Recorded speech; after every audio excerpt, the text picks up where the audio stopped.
আজকের recipe mix sauce chicken pasta. তার জন্য প্রথমেই আমরা কিছু সবজি কেটে নেব। এর মধ্যে প্রথমেই কেটে নিচ্ছি ক্যাপসিকাম।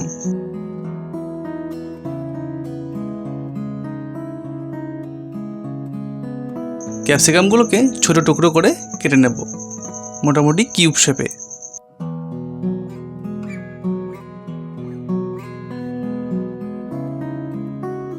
এরপরে কেটে নিচ্ছি পেঁয়াজ। পেঁয়াজগুলোকেও মোটামুটি একই সাইজে কেটে নিচ্ছি। এরপর পেঁয়াজের পাপড়িগুলোকে খুলে নিচ্ছি। কয়েক কোয়া রসুন ছাল ছাড়িয়ে একদম ছোট করে চপ করে নেব, আর সাথে একটু আদাটাকেও একদম ছোট ছোট কুচি করে নেব। এরপরে ক্যাপসিকাম পেঁয়াজ এগুলোকে ধুয়ে নিচ্ছি, আর সাথে নিয়ে নিচ্ছি সুইট কর্ন। কয়েকটা কাঁচা লঙ্কাও কুচি করে নেব। বসানো ফ্রাইং প্যানটা গরম হয়ে গেলে দিয়ে দেবো রিফাইন তেল, তারপরে দিয়ে দেবো কেটে রাখা ক্যাপসিকাম।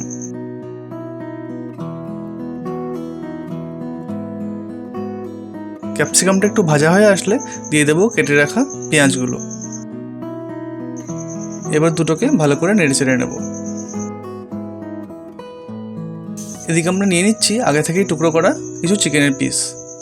এবারে চিকেনের পিসগুলোকেও দিয়ে দেবো ফ্রাইং প্যানে। এবার সব কিছুকে একসাথে ভালো করে নেড়ে চেড়ে নেব। দিয়ে দিচ্ছি সামান্য লবণ, ভালো করে টস করে নেব যাতে সমস্ত লবণগুলো সবজিতে লেগে যায়। এরপর দিয়ে দিচ্ছি চপ করে রাখা আদা, রসুন আর কাঁচা লঙ্কা, আর তার সাথে সাথেই সুইট কর্নগুলো। আবার সব কিছুকে একটু নেড়ে চেড়ে নিচ্ছি। মাঝে মাঝে এরকম টস করে নেব, তাতে ভাজাটা সুন্দর হবে। ভাজা হয়ে গেলে একটা পাত্রে আমরা নামিয়ে রাখবো। এইবার সসটা বানিয়ে নেওয়ার পালা। তার জন্য প্রথমে দিয়ে দিলাম আমুল বাটার, তারপর দিয়ে দিচ্ছি 1 চামচ ময়দা। এবার এই ময়দা আর বাটারটাকে খুব ভালো করে মিশিয়ে নিতে হবে যাতে কোনো লাম্পস না থাকে। ভালো করে মেশানোর পরে দিয়ে দেবো দুধ। এখানে আমরা মোটামুটি 2 কাপ দুধ দিয়েছি।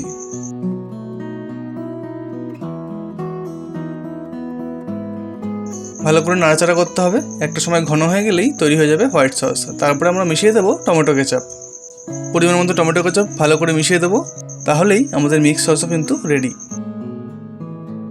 দিয়ে দিচ্ছি সামান্য লবণ। এরপরে দিয়ে দেবো আগের থেকে সেদ্ধ করে রাখা পাস্তাগুলো। ভালো করে মিশিয়ে নিচ্ছি। তারপরে দিয়ে দেবো ফ্রেশলি ক্রাশড গোলমরিচ গুঁড়ো। এটাকেও ভালো করে মিশিয়ে নিচ্ছি। এরপর দিয়ে দিলাম অরিগানো। একটু ফুটে আসলেই আমরা আমুল চিজ গ্রেট করে দিয়ে দেবো। চিজটাকেও ভালো করে মিশিয়ে নিতে হবে। এরপরে ভেজে রাখা ভেজিটেবল ও চিকেনগুলোকে আমরা দিয়ে দিচ্ছি। এবার একসাথে সব কিছুকে খুব সুন্দর করে মিক্স করে নিতে হবে।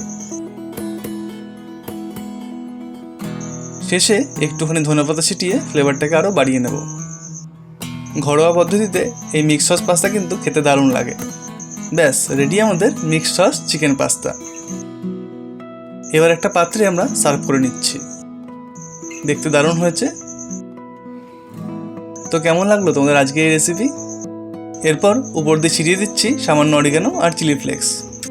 ভিডিওটি ভালো লাগলে অবশ্যই লাইক আর কমেন্ট করবে, আর বন্ধুদের সাথে অবশ্যই শেয়ার করবে। আমাদের চ্যানেলটিকে অবশ্যই সাবস্ক্রাইব করবে, আর পাশে থাকা বেল বাটনটি প্রেস করে দেবে। Thank you.